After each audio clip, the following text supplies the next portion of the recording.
Hello everyone, welcome to Moni study class.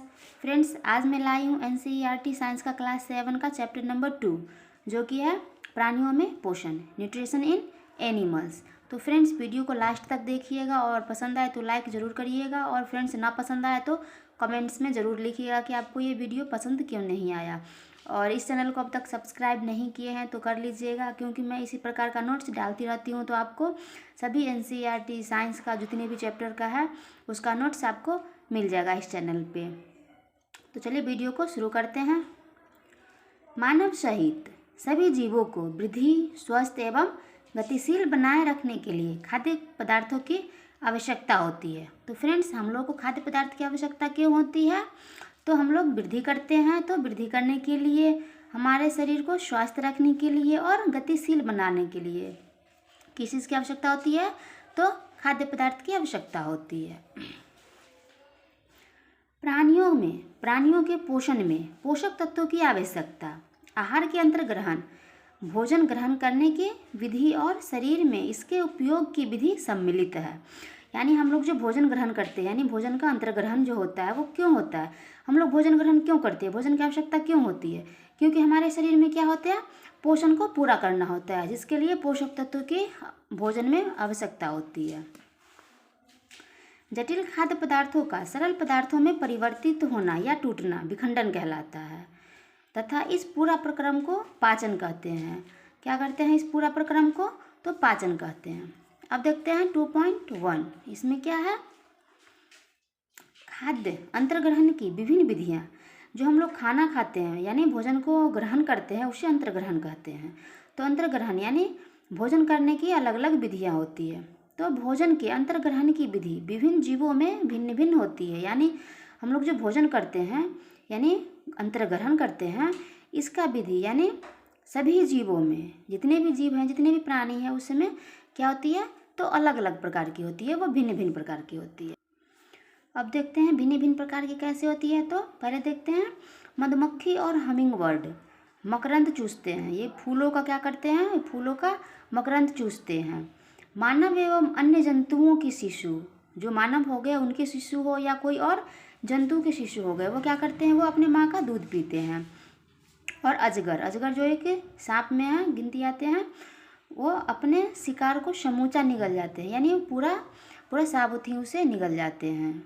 जलीय प्राणी जो कि पानी में तैरते हुए खाद्य कणों को छानकर उनका भक्षण करते हैं, यानी उनको खाते हैं। तो देख लिए इसमें क्या है? सभी का अंतर्ग्रहण यानी भोजन ग्रहण करने की अलग अलग विधि सभी जीवों में अलग अलग प्रकार की है। अब देखते हैं स्टारफिश। तो स्टारफिश कैल्शियम कार्बोनेट के कठोर कवच वाले जंतुओं का आहार करती है। किसका करती है? तो कैल्शियम कार्बोनेट के कठोर कवच वाले जंतु को ही अपना आहार बनाती है। स्टारफिश अपने मुख से अपना आमाशय बाहर निकाल लेती है। फ्रेंड्स, ये एक अजीबोगरीब कहने वाला बात हुआ, जो कि अपने पेट से अपने मुख, स्टारफिश अपने मुख से यानी आमाशय जो पेट में होते हैं जिसमें भोजन पचता है, वो क्या करती है? वो उसे बाहर निकाल लेती है और तथा जंतुओं के कोमल भागों को खा जाती है।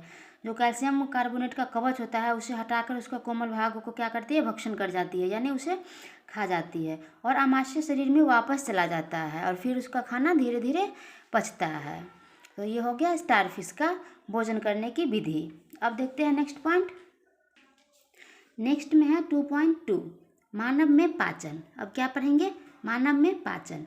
हम अपने मुख द्वारा भोजन का अंतर्ग्रहण करते हैं। जो हम लोग भोजन का अंतर्ग्रहण करते हैं यानी भोजन जो खाते हैं वो किसको द्वारा करते हैं? तो मुंह के द्वारा करते हैं। मुंह में भोजन रखते हैं और खाते हैं। आहार का बिना पचा भाग मल के रूप में निष्कासित हो जाता है। यानी हमारा शरीर जो है वो भोजन करने के बाद जो भोजन नहीं पचता है या फिर जो पच जाता है उस पदार्थ को क्या करते हैं? तो निष्कासित कर देते हैं, यानी शरीर से बाहर निकाल दिया जाता है। भोजन एक सतत नली से गुजरता है। इस नली को विभिन्न भागों में बांटा गया है। जब हम लोग भोजन मुंह के द्वारा ग्रहण करते हैं यानी मुंह में जब भोजन रखते हैं तो इसका एक सतत नली होता है जिसके द्वारा वो गुजरते जाता है। तो वो कौन कौन से हैं वो देखते हैं। तो पहला है मुख, यानी मुख गुहिका, जहाँ हम लोग भोजन मुंह में ग्रहण करते हैं। उसके बाद है ग्रास नली या ग्रासिका।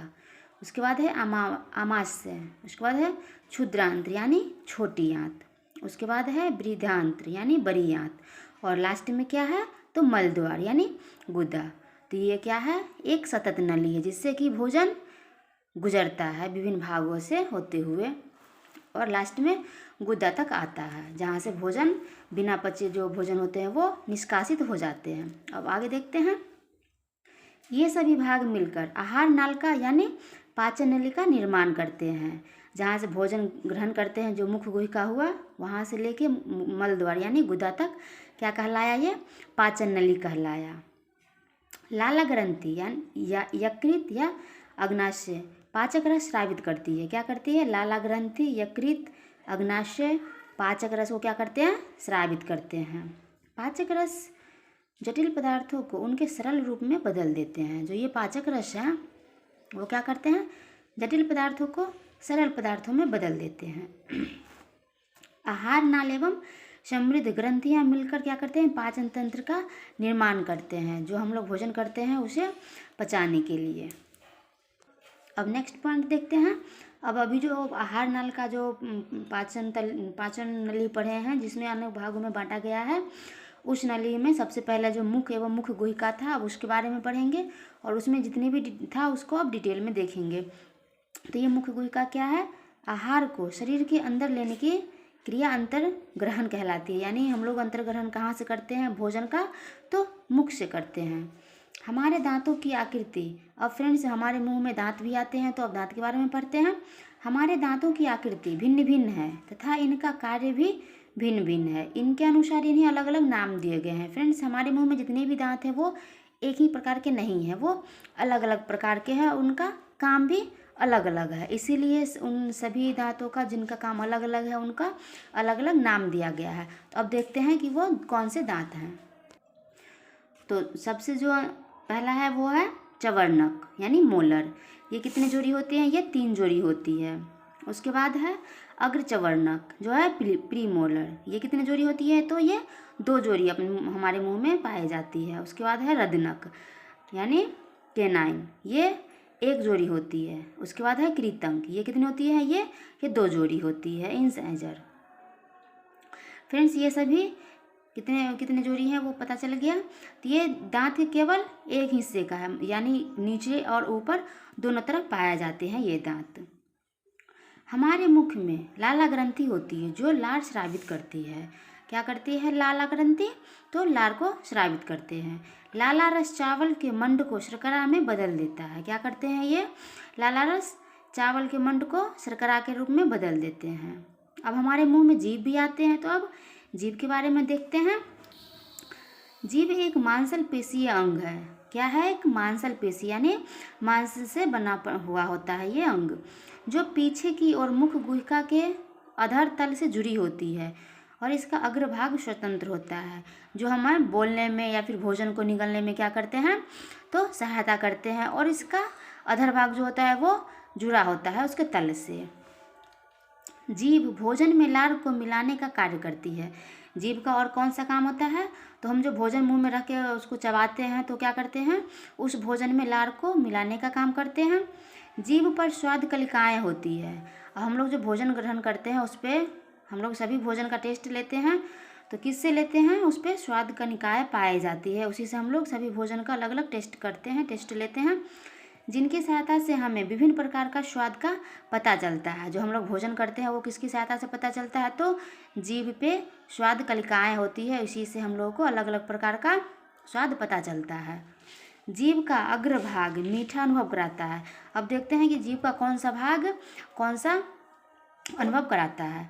तो जीभ का जो अग्रभाग हुआ वो क्या कराता है, मीठा अनुभव कराता है, और उसके बाद वाला जो भाग हुआ वो नमकीन अनुभव कराता है, और उससे जो बाद वाला हुआ वो खट्टा, और जो सबसे लास्ट वाला भाग होता है वो करता है कड़वा।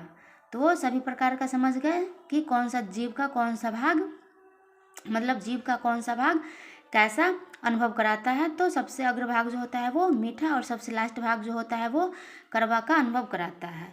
अब पढ़ते हैं नेक्स्ट पॉइंट। तो फ्रेंड्स नेक्स्ट में है भोजन नली यानी ग्रासिका। तो ग्रासिका में देखते हैं क्या है, तो निगला हुआ भोजन ग्रासिका में जाता है। जो हम लोग मुंह में भोजन रखते हैं और उसे निगलते हैं तो कहाँ जाता है, वो ग्रासिका में जाता है। ग्रासिका गले एवं वक्ष से होती हुई जाती है। ग्रासिका की भित्ति के संकुचन से भोजन नीचे की ओर सरकता जाता है और आमाशय तक भोजन पहुंच जाता है। कैसे पहुंचता है? तो संकुचन से पहुंचता है। ग्रासिका की भित्ति में जब संकुचन होता है तो क्या होता है? भोजन नीचे की ओर सरकता जाता है और आमाशय में पहुंच जाता है। अब देखते हैं नेक्स्ट पॉइंट। नेक्स्ट में है आमाशय। जब भोजन आमाशय तक पहुंच जाती है तब देखते हैं आमाशय में क्या होता है उस भोजन का। तो आमाशय एक मोटी भित्ति वाली एक थैलीनुमा संरचना होती है। यह चपटा एवं जे की आकृति का होता है। कैसा होता है फ्रेंड्स? यह जे की आकृति का होता है। यह आहार नाल का सबसे चौड़ा भाग होता है। कैसा होता है? यह आहार नाल का सबसे चौड़ा भाग होता है। यह एक ओर ग्रासिका से खाद्य प्राप्त करता है तथा दूसरी ओर क्षुद्रांत्र में खुलता है, यानी छोटी आंत में खुलता है। यह आमाशय। आमाशय का आंतरिक स्तर श्लेष्मल, हाइड्रोक्लोरिक अम्ल तथा पाचक स्रावित करते हैं। क्या करते हैं ये आमाशय का आंतरिक जो हुआ आंतरिक स्तर वो श्लेष्मल, हाइड्रोक्लोरिक अम्ल तथा पाचक रस का क्या करते हैं? स्राव करती है। पाचक रस जो जिसे जठर रस कहते हैं वो क्या है? पाचक रस प्रोटीन को सरल पदार्थों में विघटित कर देता है। अब आगे का देखते हैं। क्षुद्रांत्र। जब आमाशय से भोजन क्षुद्रांत्र तक जुड़ा होता है, आमाशय नीचे ऊपर ग्रासिका से और नीचे क्षुद्रांत्र से। तो अब देखते हैं क्षुद्रांत्र यानी छोटी आंत। तो छोटी आंत की जो लंबाई होती है वो ज़्यादा होती है। कितना? 7.5 मीटर की होती है। नाम है छोटी आंत लेकिन ये लंबाई में काफ़ी बड़ी होती है। यह शरीर की सबसे बड़ी ग्रंथि होती है। क्या होती है छोटी आंत? तो शरीर की सबसे बड़ी ग्रंथि होती है। यह पित्त रस स्रावित करती है जो एक थैली में संग्रहित होता रहता है। इसे पित्ताशय कहते हैं। जिस थैली में संग्रहित होता है उस थैली को क्या कहते हैं? उस थैली को पित्ताशय कहते हैं। यकृत गहरे लाल रंग की ग्रंथि होती है। कैसी होती है यकृत? तो यकृत का जो कलर होता है वो लाल यानी गहरे लाल भूरे रंग की होती है और अग्नाशय की जो होती है वो हल्की पीले रंग की होती है, जो सबसे बड़ी ग्रंथि होती है, जो आमाशय के ठीक नीचे स्थित होती है। कहाँ होती है? अग्नाशय। तो आमाशय के ठीक नीचे स्थित होती है। अब देखते हैं क्षुद्रांत्र में अवशोषण कैसे होता है। तो पचा हुआ भोजन अवशोषित होकर क्षुद्रांत्र की भित्ति में स्थित रुधिर वाहिकाओं में चला जाता है। इस प्रक्रम को क्या कहते हैं? तो इस प्रक्रम को अवशोषण कहते हैं। क्षुद्रांत्र की आंतरिक भित्ति यानी जो छोटी आंत होती है उसकी आंतरिक भित्ति पर उंगलियों के समान उभरी हुई संरचना होती है जिन्हें दीर्घरोम या रसांकुर कहते हैं। तो ये उंगली के समान जो संरचना होती है उसे क्या कहते हैं? दीर्घरोम या रसांकुर कहते हैं। फ्रेंड्स, मैं इस वीडियो को थोड़ा जल्दी जल्दी में बता रही हूँ क्योंकि थोड़ा सा बड़ा वीडियो था, इसलिए मैं कोशिश करी हूँ कि जल्दी कम समय में आपको पूरा लेसन पूरा चैप्टर बता दूं। उसके बाद है बृहदांत्र यानी बड़ी आंत। अब देखते हैं बड़ी आंत के बारे में पढ़ते हैं। तो बड़ी आंत छोटी आंत की अपेक्षा चौड़ी एवं छोटी होती है। नाम है बड़ी आंत लेकिन क्या होती है ये? छोटी आंत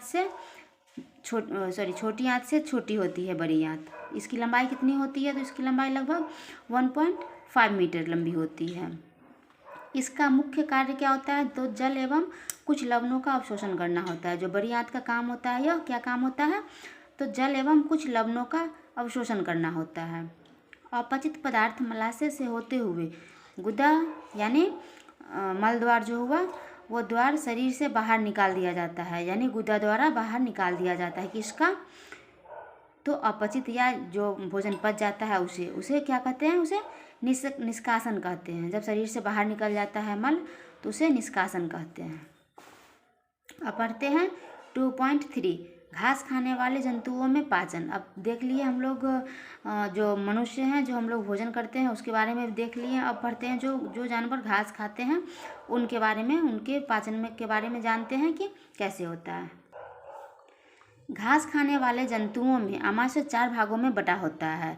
आमाशय कितने भागों में बटा होता है? जो घास खाते हैं तो उनके 4 भागों में बटा होता है। घास को जल्दी जल्दी निगलकर आमाशय के प्रथम भाग रुमेन में भंडारित करते हैं। जो आमाशय का 4 भाग होता है उन 4 भागों में से जो प्रथम भाग हुआ उसका क्या नाम हुआ? तो उसका नाम रुमेन हुआ, जहाँ पे वो जल्दी जल्दी चबा के और इकट्ठा कर लेता है अपने घास को। निगला हुआ भोजन पुनः मुख में लाकर चबाने की प्रक्रिया को रोमंथन या जुगाली करना कहते हैं। जो जानवर होते हैं वो जल्दी जल्दी से क्या करते हैं, भोजन को अंदर इकट्ठा कर लेते हैं, जो कि रुमेन में करते हैं। कहाँ करते हैं, रुमेन में इकट्ठा करते हैं और बाद में फिर उसे वापस मुख में लाकर उसे चबाते हैं। उसे क्या कहते हैं, उसे जुगाली करना कहते हैं। और ऐसे जंतु को क्या कहते हैं, रूमिनेंट अथवा रोमंती कहते हैं। जो भोजन को एक बार मुंह में जल्दी जल्दी से निगल लिए और फिर दोबारा मुंह में वापस लाके उसे जुगाली करते हैं, तो ऐसे जानवर क्या कहलाते हैं, ऐसे जानवर रूमिनेंट अथवा रोमंती कहलाते हैं। फ्रेंड्स, घास में जो होता है ना, वो घास में सेलुलोज जो एक प्रकार का क्या है, एक प्रकार का कार्बोहाइड्रेट होता है, वो बहुत अधिक मात्रा में पाया जाता है। सेलुलोज का पाचन अंधनाल में कुछ जीवाणुओं द्वारा होता है, जो कि अंधनाल केवल घास खाने वाले जानवर में ही पाया जाता है। हम लोग जैसे मनुष्य में नहीं पाया जाता है। ये मनुष्य में नहीं पाया जाता है क्योंकि ये सेलुलोज को पचाता है, जो कि घास में बहुत अधिक मात्रा में पाया जाता है। ये कुछ जीवाणुओं द्वारा पचाता है सेलुलोज को। अब देखते हैं लास्ट पॉइंट है 2.4, अमीबा में संभरण एवं पाचन। अब देखते हैं अमीबा में पाचन कैसे होता है। तो अमीबा जलाशयों में पाया जाने वाला एक कोशिकीय जीव है। कैसा जीव है अमीबा, तो एक कोशिकीय जीव है। अमीबा पादाप यानी कृत्रिम पाँव की सहायता से भोजन ग्रहण करते हैं। ये क्या करते हैं, इनके जो पाँव है वो भोजन को ग्रहण करने में सहायता करते हैं, इनका तेज रफ्तार देते हैं। इसका पाचन खाद्यान्नी में होता है। जो भोजन अमीबा भोजन करते हैं उसका पाचन कहाँ होता है, तो इसका पाचन खाद्यान्नी में होता है। तो फ्रेंड्स, ये था लास्ट टॉपिक इस चैप्टर का। मैं इस चैप्टर को थोड़ा जल्दी से ख़त्म की हूँ। और वीडियो अगर आपको पसंद आए तो लाइक ज़रूर करिएगा और लास्ट तक देखने के लिए थैंक यू।